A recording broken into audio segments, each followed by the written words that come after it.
Can you kind of expand on that? Because that was our next question. Specifically, how did healing touch and acupuncture help you for your journey? Sure, but I had just taken it a few months before I found out I had cancer. So when I found out, I emailed a few people from my church that I knew that did healing touch. And one of them, Cheryl, who's here from the Cashman Center, just kind of dropped everything and said, you have to have a session. I had a very quick progression in my treatment. I found out on Tuesday, I met with the doctor Wednesday, I had surgery on Monday. Boom. Just get it done.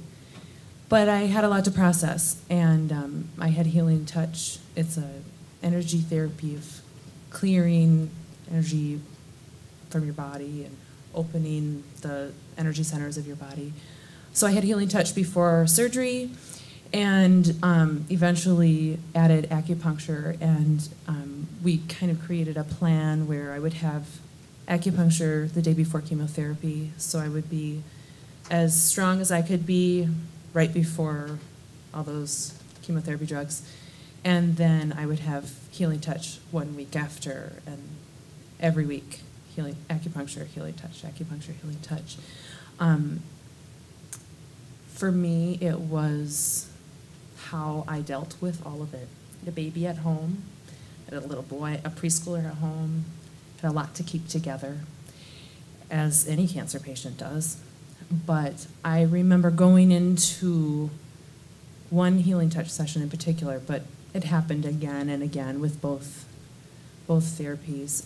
I would go in weepy, overwhelmed, exhausted, whatever it was that day, and come out of that session feeling like, oh, I just processed all of this. I'm fine. I can do this. No problem. And then I would. So it's, I don't know, transformative, I think. If you didn't hear Erin, she was asking about insurance, which was another one of the questions. Basically, if any of this was covered by insurance, right? Is that what you're asking? Well, Healing touch, often, acupuncture. Yeah, I mean, often they're not Yeah. cheap for everyone, or everyone can afford it, especially on top of, your medical bills.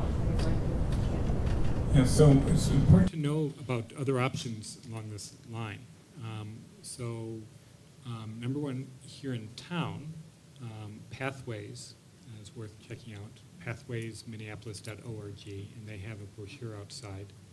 And it's all volunteer health professionals there who provide services at no cost. And it survives on donations from the community. So that's one option. Second thing is thinking about preparation for events, chemo, radiation, surgery, and like. There is a large study published in 2004 showing that guided imagery done before breast biopsy or mastectomy significantly reduced pain, anxiety, and cost. What year was that? 2004?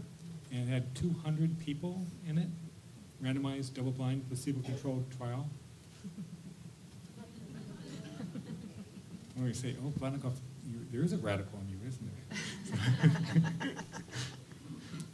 But I think the big thing is, what else can I do? What else can we do? Spirituality. Tell us about that.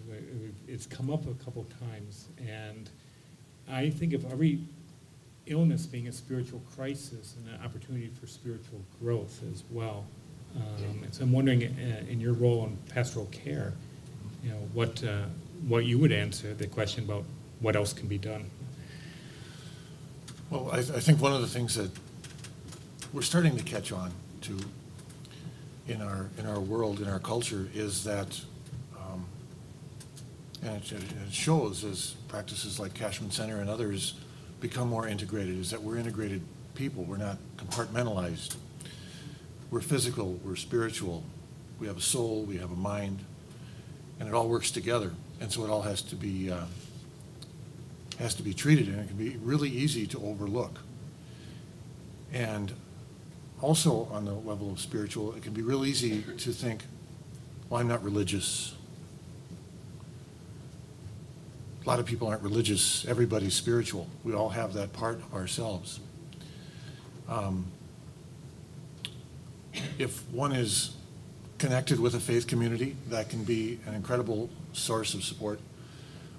Even if one is not connected with a faith community, there are still ways to get the support for that spiritual part of oneself, that part of the whole. And I think the first step can be just understanding that. And I find in my own experience that understanding that's a lifelong journey. You know, it's not something that you go to divinity school and you have figured out, right? I didn't never find that book in the library. Yeah. It's not on the library, it's not on the internet, you know. There's a lot of things that can help answer those kind of questions, but that's a lifelong journey, is understanding our spiritual self. And in an experience like being diagnosed and having to treat a serious illness like cancer, it affects us spiritually. And so you want to circle the wagons around that part of our lives as well. I couldn't help but think, Heidi, especially when I was listening to what you said, I found myself thinking about trauma. And the first thought I had was, well, wow, going through these kind of things in our body, that's a lot like experiencing trauma. Well, it's not a lot like it, it is. And being aware of the fact that kind of an experience, whether it's dealing with surgery, the effects of chemotherapy and that sort of thing, we need to look at it the same way we would look at somebody who's experienced any other form of trauma, physical abuse or sexual abuse, or when I think of the traumatic experiences of people who are involved in combat situations. It may even be so far as to even leave somebody with some post-traumatic stress disorder, to be able to recognize that. I'm crossing over into the psychological now, and it's not my area, but I've had the chance to learn a little bit on that too. But I couldn't help but think of that when you were talking about a few things earlier, Heidi, in your experience. Our bodies get traumatized. I think you've probably heard this, Greg, referring to the classic forms of treating cancer as slash, poison, and burn, referring to surgery and chemotherapy and radiation. That's hard on the body. It's hard on the body, it's hard on the soul, it's hard on the mind and the spirit. And understanding that we are integrated people, I think, is the first step toward understanding that we have to treat our whole selves when we're going through something like that. Yeah, mind, body, and spirit are all interconnected. And I like that thing about that we're not compartmentalized, which is really funny because, of course, medical school is taught on compartments. We have the liver compartment, the lung compartment, the heart compartment, and our doctors follow that. And so many people then feel frustrated when they're faced with something and the doctor says, well, it's not the left kidney, well, what is it? Well, it's not the left kidney.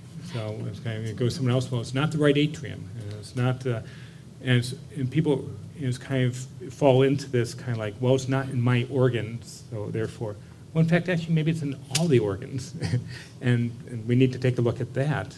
And it comes back to this whole thing about there's a huge difference between treating a heart attack and fixing a broken heart. It's just, how do we mend a broken heart? First of all, we have to acknowledge that they exist, and we have to kind of own that. That's what this whole idea about technical fixes versus adaptive responses. The medical system is designed, and as I point out with the curriculum, it's actually designed to create people who are trained to think as technical fixes and not to think in adaptive responses. And so the big challenge to all of us as survivors and co-survivors is to say, okay, what is going to be the adaptive response here? And that is, number one is not falling, here's a general rule of mine, is that not falling into the passive role. It's so easy to fall into the passive role.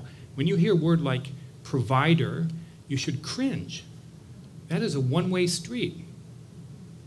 If you hear a word like treatment plan, you should cringe. That is one-way street. No, I'm working with someone who is in a profession dedicated to the service of healing, and we're going to work on an action plan, not a treatment plan. Action plan. What are the steps I can take? And I really want people to own their recovery. The best recoveries come when you own your recovery. Is to realize that my treatment is not about the doctor. It's not about the person who wants to bring me food. It's not about anybody else. It's about me and my plan and what's right for me.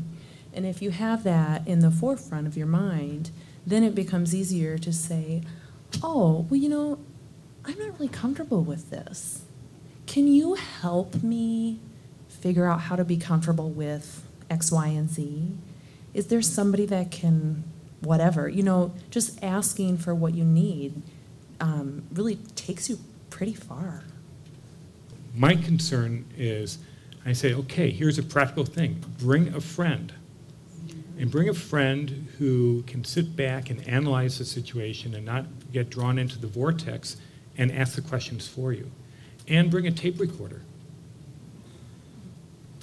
And so I think a tape recorder is great because then you can go back and say, did they say this or did they say that? I remember we talked about that, but what did they say? I just think a tape recorder is like a great, great idea. And I was the friend for a girlfriend of mine, and she was an excellent note taker, but she would forget. She would tell me all of her laundry list of complaints, and then we would go to the doctor, and she wouldn't mention them at all. And then I would have to say, oh, Susie, did you want to mention this about your neuropathy on your feet, that you can't feel halfway down your feet? Oh, yeah. And he'd say, mm-hmm. And you know, there were a lot of symptoms that she was having that she was afraid to bring up because she thought it would stop her treatment, delay her treatment, change her treatment in some way. And ultimately those were unfounded fears. But she was afraid when a push came to shove to not be able to say, she was not able to say what she wanted to say, but I was able to say that for her. And it was, she thanked me later for it because she wasn't able to do it herself. So do bring a friend, a notebook, a tape recorder. Advocacy and a second set of ears. I'm at that point right now in my life where I have an 83-year-old mom who my sister and I have come to realize she can't go to her doctor's appointments alone anymore. She needs that second set of ears more than ever. Her problems right now are in some ways a little more straightforward. She's got nothing left in her shoulder, and she's experiencing excruciating pain. Last time she went to the doctor, we were talking about it afterwards. Again, here's why I need to be there, and my sister. Did you ask the doctor about surgery? No, he never brought it up. He never brought it up. She didn't answer my question. She didn't bring it up either. They're trying to avoid cutting into an 83-year-old woman's shoulder. They're trying other things. The other things aren't working, Mom. We need to look at surgery because you don't have to live with this pain. So there's an appointment coming up. My sister and I are going to be there, and we're going to bring up the S word. Although, considering some of the conversations that my sister and I have been having with my mom in recent days, she might actually bring it up. My mom comes from the old school, where you deferred to the authority of the physician. The doctor knows best. Just do what he tells you. Okay? If you watch the TV commercials these days for the medical community, it's all about being involved in your own treatment. I love the commercial where the guy comes to work and the coworker says, "How you doing today?" And he starts going into his rash. You know, nobody at work wants to know about your rash. And then they flip to the guy sitting in the exam room and he's talking to his doctor, and the doctor's listening and nodding and being very attentive, and it's a beautiful thing. That's what the medical community is advertising itself as, and that's good. That's what we need it to be.